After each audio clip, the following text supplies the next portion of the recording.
Well, the big story, if you have just joined us, is that in the last hour or so, there's been a car blast near the Prime Minister's residence. This was a car belonging to the Israeli embassy. 4 people, including an Israeli diplomat, have been hurt. We can now confirm to you that explosives were used in the blast. They have found traces of explosives in that Innova car, which you can see up in flames there on your television screen moments after that blast took place.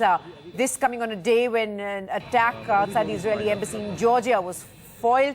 Were the two connected? Well, it's still too early. Investigations underway, but preliminary reports, of course, saying that they aren't ruling anything out just yet. Terror attack angle also not being ruled out, though they are also investigating whether this was an attempt to target the Israeli diplomat who was present in the car. And of course, larger ramifications.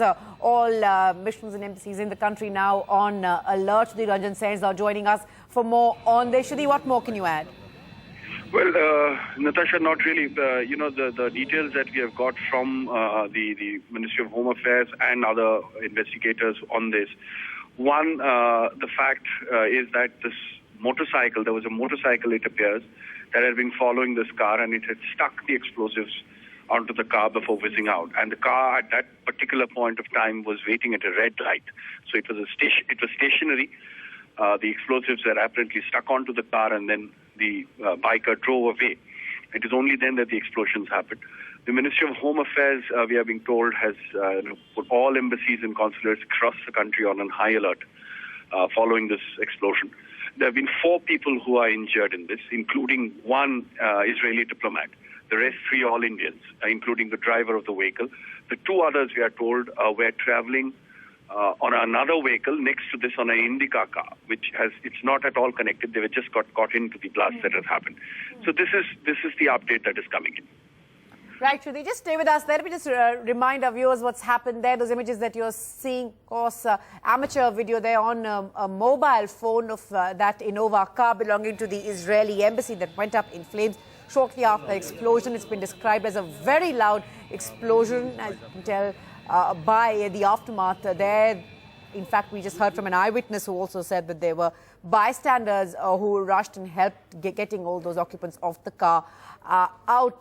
Shruti, what are you hearing on the nature of injuries of those who were present in the car? You're told that the diplomat was quite critical. Yes, the diplomat, we are told, is quite critical. What the initial reports suggest is there are some shrapnel injuries that the diplomat has sustained. That is the update that we have from the hospital side.